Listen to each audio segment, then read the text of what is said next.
Agora é o papo lá no P.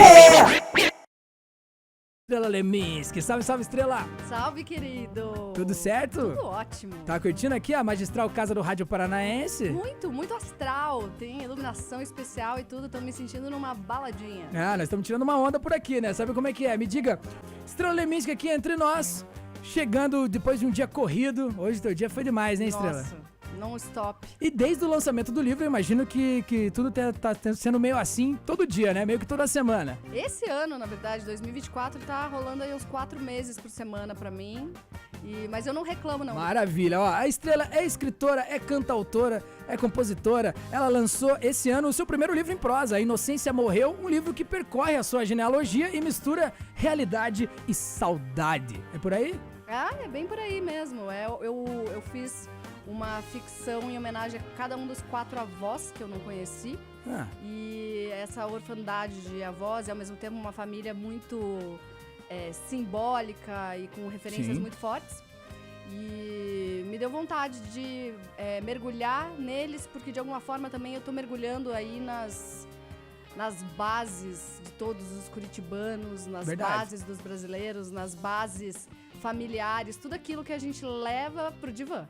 Cara, muito bom, bicho. E aí, fazer isso, justamente aí que tá a ideia, né? Fazer isso, explorar a história da tua família, né? Primeiro, o que te inspirou a abordar esse tema e o que você descobriu sobre si e sobre a sua família nesse processo de escrita, né? Eu imagino que você deve, muitas vezes ali dentro, ter reconhecido ali alguns traços genéticos da sua história, da história dos seus antepassados. Aí, como é que foi essa experiência? Ah, demais. Tudo começou até pelo fato de eu sempre ter que responder o que é ser da minha família, o que é ser filha do meu pai, da minha mãe, né? E tá nessa ainda, esse lugar que eu não tenho nem pra onde correr, né? Não tem assim um que é artista e o outro que tem um trabalho, né, mais burocrático. Os dois eram sempre um ambiente artístico. Sim. E muitas vezes, né, eu brinco que eu respondo isso mais do que as pessoas que fazem análise, porque tô respondendo em todas as entrevistas o que é ser dessa família. Então, escrever sobre a família veio também justamente do fato de que eu não tive nunca a possibilidade de não escarafunchar isso e tentar entender, porque eu tô sempre respondendo sobre isso. Então, eu tenho que tentar entender. E aí, claro, isso é muito também acaba reverberando, né? Não sobre eles, mas muito sobre mim. É exatamente isso que você falou, né? Tem várias situações muito bonitas e até poéticas de, por exemplo, quando comecei essa pesquisa, eu tinha alguns dados sobre os avós, não tinha nada sobre os bisavós. E tinha até... Eu não sabia exatamente onde exatamente meu avô tinha nascido, nem a data. E eu fui descobrir através de um documento da Ordem dos Músicos do Brasil. Eu falei, olha que simbólico, né? O meu avô que era músico e que trabalhou a vida inteira também como barbeiro. Que massa. Mas o documento que ele deixou é justamente da Ordem dos Músicos, porque ele também tocava em orquestra. Então tem uns lugares de reverberação nas coisas que eu faço mesmo, até desses avós que eu não conheci, porque a música, claro que estão super fortes também, né? A música tá super forte na obra da minha mãe, né? Do meu pai, minha mãe, até mais fábrica de hits que meu pai, né? Mas tem esse lugar, assim, de enxergar os caminhos artísticos e os percalços que os meus antepassados percorreram para continuar fazendo essa arte, apesar de ter boleto para pagar. Foi muito interessante, assim, isso foi uma coisa fantástica. Mas uma das coisas mais malucas foi descobrir finalmente o sobrenome original. Porque sempre estamos aí falando de Leminski. Ruiz. E o meu pai dizia que o vô dele dizia que não era Leminski.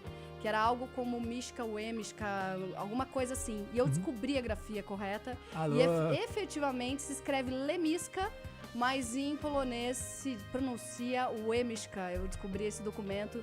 E aí foi um barato. Eu falei, bom, a partir do momento que até o meu sobrenome é uma invenção, o resto todo também pode ser. Cara, fantástico. Que delícia saber disso, cara. Porque, tipo assim, Ruiz e Leminski são duas powerhouses, né, da poesia e da literatura brasileira, né, cara? Talvez não só brasileira, né? Rolaram várias traduções por aí também. Sim. E explorar essa temática deve ter trazido... Essa é a minha pergunta, né? Te trouxe alguns insights interessantes sobre o que você não conheceu dos seus pais? Cara, super. Eu acho que tem o tempo todo essa sensação de tentar entender quem eles eram com a minha idade, né? Eu tô às vésperas né, tô com 43, daqui a pouco eu vou fazer 44, que é a idade que o meu velho morreu, né, e já faz 35 anos. Então, tem todo um lado de olhar e ver todo o caminho que eles fizeram e ao mesmo tempo de saber que quando eu surgi na vida dos dois foi um momento também de muita explosão artística, né? Então, Sim. meio que minha irmã é 10 anos mais velha, nós tivemos pais completamente diferentes. Os pais da minha irmã estavam ali batalhando pelo seu lugar ao sol. E no meu caso, meu pai já estava gravado pelo Caetano, a minha mãe já estava lançando livro. Então é uma outra perspectiva, né? Sim. Eu já estava ali bem pequena, vendo o show do Itamar Assunção e o Itamar falando deles no show, né? Assim, Caetano, Já consagrados, Gil, né? Já conhecidos, já consagrados. Arnaldo, exato. Arnaldo Antunes dizendo, cara, eles são a minha referência. E eu pequena, sabe? Então, assim, pra mim ali já é que legal. um lugar. Mas faz tem uma reverberação de tudo isso também, que é um lado que a galera talvez não imagina, porque todo mundo vê o close e não vê o corre, que é justamente entender como que se autogestiona uma carreira, né? Então, assim, quais são os desdobramentos, quais foram os sacrifícios, quais foram os caminhos para essa galera poder administrar a sua obra e chegar onde chegou. Sim. E isso, para mim, sempre me encantou muito, né? À toa que depois eu fui estudar sobre música independente, né?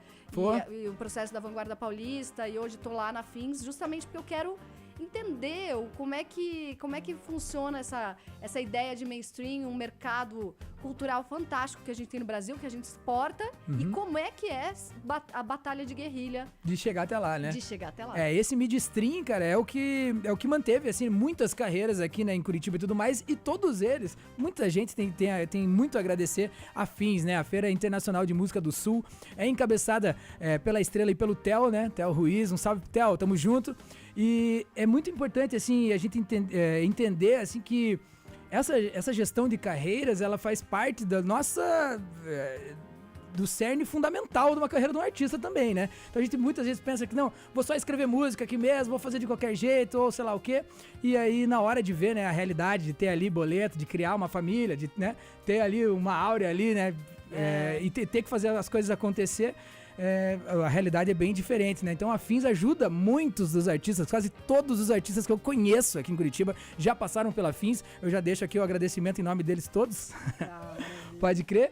Mas, cara, muito massa isso. Eu tava vendo uma entrevista esses dias do Mike Tyson. O Mike Tyson vai voltar a lutar, moçada. Na verdade, vai lutar uma vez só. Vai lutar, acho que, se não me engano, é nessa sexta-feira, contra o Jake Paul, aí, um mané lá, americano. E eu vi o Mike Tyson falando assim, cara, pros meus filhos eu sou uma pessoa comum. Tá ligado? Sou uma pessoa absolutamente comum pros meus filhos. Na sexta-feira eles vão descobrir o quão o pai deles é especial. Né? Tipo assim. Barato. Então tem essa parada também, né? Você de dentro ali vendo, né, as excentricidades, né? As manias, né? E a obra, né? Dessas pessoas que a gente admira tanto. Essa visão de dentro também deve ter dado tipo um baita de um insight do livro também, né? Você chegou até você dentro dessa genealogia do livro? Eu acho que isso aí é pra sempre, né? A gente, essa busca aí de encontrar, mas sim, tem toda tem uma parte que eu brinco sobre esse livro, que eu tinha muitos dados, né, assim, e documentos, mas eu tinha umas nuances que eu tinha que preencher com alguma coisa, e obviamente que eu acabei me projetando na história deles e me jogando até para falar sobre os assuntos que eu queria. Então, eu tinha poucos dados de justamente desse meu avô que era músico, e aí eu criei uma neta do futuro. Então, assim, eu não falo só do ponto de vista deles, eu realmente crio personagens e coloco várias questões. Então, tem um velho, tem uma viúva, tem uma criança, tem essa adolescente e todos eles sou eu também. Todos eles estão nessa obra que a minha brincadeira sobre ela é que tudo que parece real é invenção e tudo que é invenção é real. É realidade. A realidade a gente não consegue, né? O roteirista do Brasil tá fazendo o máximo possível pra gente entender que isso é verdade, né? A gente não... Se fosse inventar o que tá acontecendo ou o que acontece, às vezes a gente ia achar clichê demais, né? Exatamente. A realidade, ela é super fantástica, né? Muitas vezes ela é mais fantástica do que a invenção, a fantasia, né? Total. Não, eu até brinco no livro, essa minha neta do futuro, em algum momento ela fala, olha, eu gostaria de ter inventado isso, porque realmente eu criei essa neta do futuro que começa a pesquisar a genealogia dela porque ela quer tirar a cidadania, porque o amor da vida dela tá indo embora, pra fora do país. Então ela resolve tirar a cidadania. E aí, a hora que ela começa a pesquisar isso, e eu já tinha definido, e com isso comecei a pesquisar onde era a colônia dos alemães, justamente desse meu ramo familiar, eu fui descobrir que essa colônia deles era exatamente a colônia que foi destruída para fazer o aeroporto Afonso Pena. Então, é óbvio que eu botei a minha personagem para falar, cara, descobri que essa galera veio exatamente no lugar onde eu vou me despedir de você. Então, assim, é muito louco, assim. Às vezes parecia que eu tava escrevendo junto com, sei lá, cara, sabe? Que legal. Assim, Puta, que conexão, hein, Estrela? É muito louco como a inspiração chega, né? Ainda mais pra escrever, né, bicho? Escrever uma música é uma coisa, agora escrever um livro inteiro é mergulhar dentro, né, de um universo que você tá criando ali, enfim, de uma proposta sua. E ter essa certeza de que a proposta realmente era o que eu devia estar fazendo, assim? Você tem só depois que o livro sai, você vê as pessoas vendo? Ou você em algum momento olhou pro Quando a Inocência Morreu e pensou, cara, era isso que eu queria mesmo? Foi até um momento em que eu tava terminando de escrever e eu comecei a fazer muitas autocríticas. Aliás, pior que autocríticas, eu tava inventando críticas imaginárias do que as pessoas poderiam dizer do livro. E aí eu comentei isso com o meu terapeuta, um beijo, Jean, maravilhoso. E ele falou, bom, Estrela, é o seguinte, se as pessoas odiarem teu livro, se as pessoas fizerem uma montanha do teu livro e queimassem em praça pública, você ia deixar de escrever? Eu falei, não, porque eu preciso escrever esse livro. Então, ele falou, a partir disso, meu bem, só vai. Então, eu só fiquei satisfeita quando eu li o livro que eu precisava que existisse e que até agora ninguém tinha feito. Então, eu fiz uma coisa, você falou de tempo, uma das coisas que eu tenho feito, e que tem sido bem interessante, é fazer um tipo de leitura mista. Então, eu leio e eu ouço audiolivros. Então, eu tenho, às vezes, inclusive ao mesmo tempo, eu vou fazendo, né? Às vezes eu tô lavando louça e tô ouvindo o livro, depois eu volto pro livro papel, etc. Uma coisa muito legal foi que eu fiz um processo de revisão de ficar ouvindo o meu próprio livro. Em todas as velocidades. Isso é muito massa. Inclusive 2.0, do tipo aquela loucura do WhatsApp. Pra entender se era isso, era esse ritmo. Massa, e foi muito legal, assim. Que legal, cara. Muito massa. Ó, a gente vai continuar esse papo depois do intervalo. Estamos juntos aqui no lado B da Banda B com Estrela Leminski. Se você tiver perguntas pra mandar, é só mandar aqui em 98407-0550. Ó, o Galo decorou e decorou rápido, hein? Vamos nessa, 19h55. Daqui a pouco a gente tá de volta com mais. Não sai daí. Valeu! Estamos aqui no lado B da Banda B e você curtiu Cassiano e Ed Mota em Know How. É mole? Seleta lá de 1991 e se você conhece esse disco do Cassiano de 91, vou te falar, hein? Esse é um dos melhores da história. Sensacional. Tem parceria do Cassiano com o Djavan, com Black Hill, só sonzeira braba, vão estar sempre aqui no nosso repertório do lado B da Banda B. Eu sigo aqui com o Estrela Leminski e também com o Mari Martins. Olá, meninas. Olá! A gente já que estou aqui, né? Por que não falar no microfone um pouquinho? Ah, estará sempre, né? A gente tá cantando ela aqui, pra ela estar sempre aqui com a gente. Vamos nessa. Galera, a gente tá falando aqui sobre o lançamento da Estrela. A Estrela Leminski acabou de lançar aqui o A Inocência Morreu, lançou esse ano e segue em turnê permanente de divulgação? Como é que é? Exato, não, isso aí. Livro sempre tem cauda longa. A gente fica aí, é onde a gente passa...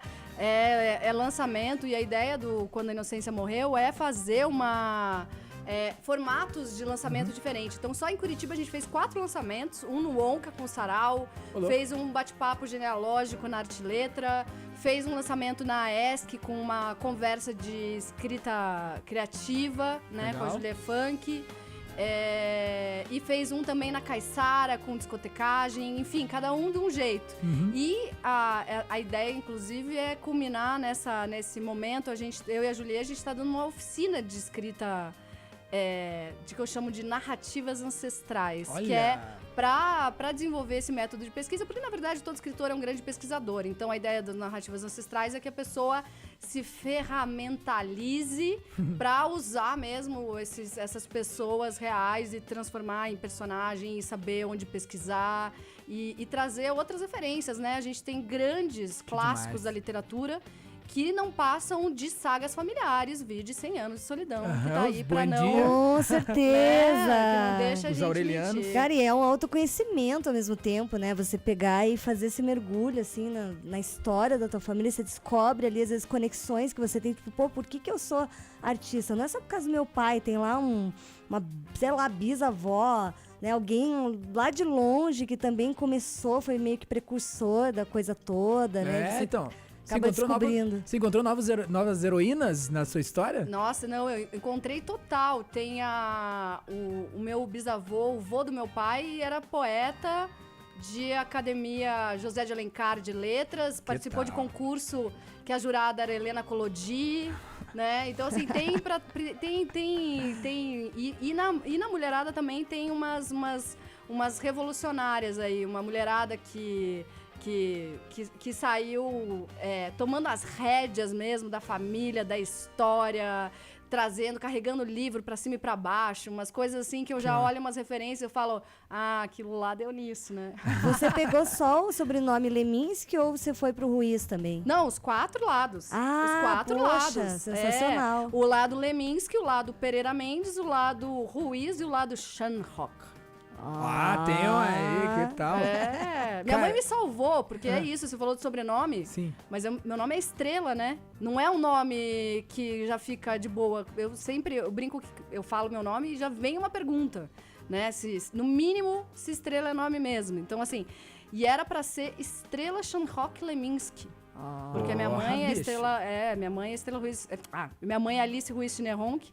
E aí era isso, podia ser Schneeronk, eu podia ser Shanrock, que Schneeronk já é um erro de cartório. Shamrock, que tal? Mas é isso, né? Shanrock Leminski, Daí é 100 saúde, dólares. né? Atim, saúde, né? Shanrock Leminski não dá. E aí é Ruiz Leminski. Cara, legal. Ó, e esse livro foi escrito em prosa. Essa foi uma experiência nova desse lançamento pra você? E como que a prosa se difere dos outros estilos literários, assim? Como que é o lance? Você sabe que aconteceu uma coisa muito maluca, assim, de eu ficar até insegura. Eu falei, nossa, eu tô escrevendo prosa aqui, né? Pra mim é tão mais introjetado a música e a poesia e que flui com tanta naturalidade. Eu falei, não, mas eu quero aprender, porque eu quero desenvolver, na verdade, formas de narrar as coisas. E aí, o irônico disso tudo é que a coisa que mais está sendo dita do livro é que é extremamente poético, né? E é isso, o maior elogio da prosa é ser poesia. Então, tá tudo bem, né? E eu acho que teve um papel muito importante da Julie Funk nesse processo, que eu brinco que ela é minha gênia, porque ela é, assim, doutora em escrita criativa, tem a escola de escrita aqui em Curitiba há muitos anos. E ela que me trouxe esse lado de que, na minha cabeça, um livro de poesia cabia visualidade, cabia fotos, cabia, né, experimentações, e que eu achava que num livro de prosa isso não era possível. E aí ela falou, não, é tudo possível, né? Então, tudo cabe também num livro de prosa. Ele pode também... Tem a liberdade poética, né? Existe e visual, sempre. enfim, de linguagem e até de formato, né? Até porque esse livro é um formato um pouco estranho, porque eles não são nem 4 capítulos, é um romance em 4 partes e cada uma das partes funciona sozinha. Então não é nem bem um livro de contos e não é exatamente um romance no sentido comum da palavra, mas ele é porque ele essas histórias estão interligadas e as pessoas até falam, tá, mas onde que as histórias se interligam? Tcharam! Não precisa mais, né? Tipo, eu estou aqui, essa que vos fala. É a intersecção entre todas essas exatamente. histórias, cara. Que demais. E, eu imagino, né, que, enfim, né, sempre a gente tá falando sobre isso, né? Você sempre tá falando sobre os seus pais e tudo mais. E o Paulo estaria fazendo 80 anos esse ano, né? A gente acompanhou aqui o festival, né, dos 80 anos do Paulo Leminski lá na sua pedreira. O pessoal já não chega pra você e fala, na sua pedreira lá, passo lá. Total. Quintal do Papito. O apelido é Quintal do Papito. Cara, então, e o Paulo, né, bicho, fora o que representa pra Curitiba, pro Brasil e tudo mais, é leitura obrigatória na Polônia, né, o dono da pedreira, mas, cara, na completude desses 80 anos de história aí, tem algum aspecto menos conhecido sobre o trabalho do seu pai que você acha que deveria ser mais explorado ou apreciado pelo público, assim? Eu acho que tem, sim. Inclusive, ironicamente, estou eu aqui escrevendo um livro de prosa, mas tem um lado dele que é de contista. e que é fantástico. Ele tem um livro que eu acho que é o menos conhecido, que chama Gozo Fabuloso, e é maravilhoso. E porque o meu pai usou, na verdade, a ideia da poesia como uma causa mesmo, porque quando ele era jovem, já tinha aí um grande escritor em Curitiba, que era o Dalton Trevisan, exímio contista, né, que ano que vem vai fazer 100 anos. Então, tinha uma ideia de que tudo era conto em Curitiba, então que alguém tinha que ser engajado e da causa da poesia. Então, enfim, ele tinha textos e textos, na verdade, em defesa da poesia. Então, esses contos é quase uma transgressão, o lugar que ele estava cometendo alguns contos. E eles são fantásticos e maravilhosos. É um livro que as pessoas conhecem um pouco menos. Tem o Catatal, que é prosa experimental, é um livro muito louco, que todo mundo já ouviu falar, mas pouca gente leu, efetivamente, porque é um livro que é difícil, ele é um livro mais de curtição pela doideira das palavras e da leitura do que a forma como a gente lê. E, pra mim é isso, assim, essa daí é a minha causa de divulgar a obra dele, que é o lado musical. Então, que é justamente uma coisa que eu vi muito, né, acompanhei na minha infância. As filhas, a gente era coro, né? De quando ele estava estudando as canções dele, eu estava mostrando, etc. E das referências musicais, o que ele curtia.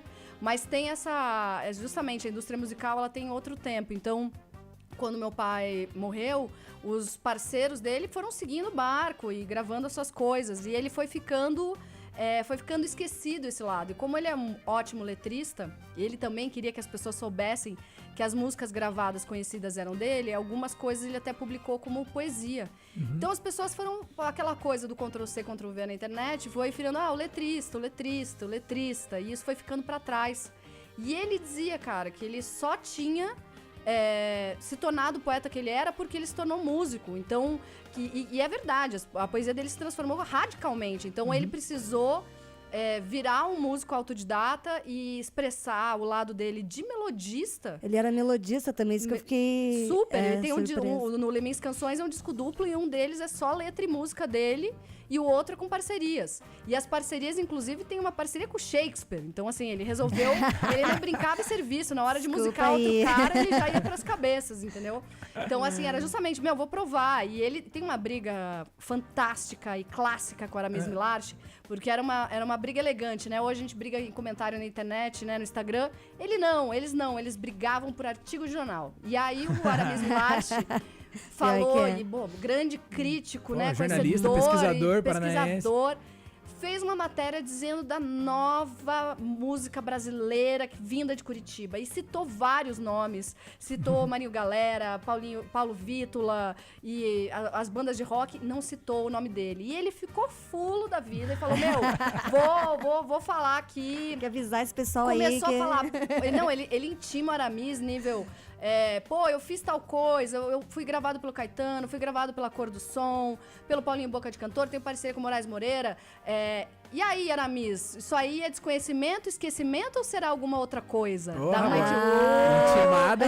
Mas uma intimada com elegância, né? Mas no grupo, né? Foi no grupo, não foi no PDT, foi no grupo. E aí o Aramis fala, beleza, então vamos conversar. E daí tem uma entrevista que dura 4 horas. E esperava o dia seguinte, né, da publicação do jornal pra ver o que vinha. Claro, cara, que demais, que romance. Isso é um romance. Gente, Não é? Isso é um romance. Esse é um romance à parte total. Essa coisa do jornalista e escritor, né? Tipo Nelson Rodrigues ou Paulo Lemes. Isso é maravilhoso, gente. Corria exato, muito. Tem esses timings, né? E aí, nessa conversa com o Aramis ao vivo, ele fala... Primeiro que ele intima Manuel Carlos Caram, baita escritor, também jornalista. Eu acho que o Aramis chama ali um terceiro elemento para intermediar. E é isso, assim, meu pai, ele fala assim, com a maior humildade, bem, entre aspas, me diga uma melodia mais bonita que o seu Vercel. Não existe na música brasileira uma melodia... Cara, é uma coisa, assim, fantástica, mas ao mesmo tempo é bem importante. Essa entrevista, ele fala lá no meio que... Isso, né, que ele precisou virar compositor para a poesia dele se manifestar. E ele fala, eu sou o cara que mais se preparou para ser o maior poeta da sua geração. Se eu não for o maior poeta da minha geração, foi porque eu falhei. Mas eu me preparei. E é fantástico, porque a gente olha hoje essa entrevista e pensa, o cara tava primeiro, jogado no meio dos livros, estudou efetivamente, dedicou a vida inteira pra isso e foi com um tacape pra cima, com uma Cara, certeza demais. e uma entrega absoluta ao que ele tava fazendo, Você né? E vê? é uma coisa muito bonita. Muito bonito, cara. E olha, isso que você falou agora é muito pra poesia dele se manifestar. Eu lembro de ver aqui uma tirinha da Mafalda, e na tirinha ela tava nervosa por uma questão política, assim, e daí chega e pergunta pra ela assim, mas o que a gente faz agora? Dela, resistimos. Dele, mas como? Dela, poesia.